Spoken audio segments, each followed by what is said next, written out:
Nu, ko ēdīsim šodien, ko? Ko jūs varat ieteikt? Nu, mums šodien laba vistas zupiņa ir, pati taisīju. Nu mēs veģetārieši. Skaidrs. Es jau domāju, te interesanti smaržo, bet veģetāriešus pēc smakas jau var atpazīt.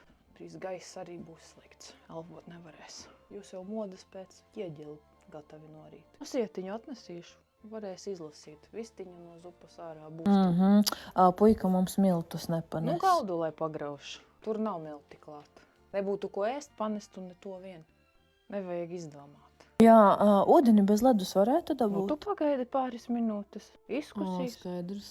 Nu, ko ēdīsiet? Nu, Varbūt burgerīši ir? kādi burgeri? Ko? Kas tad tas par ēdienu? Es burgerus jums nenesīšu. Ir vārīti kartupeļi, ir karbonāde, kā pie cilvēkiem. Mums nederēs. Nu, ka paprātam neko nevar izdarīt, nu tad ejiet kaut ko citu meklēt. Nepaģīpstiet tikai pusēdienā ēdāji, veģetārieši, glutēnisti.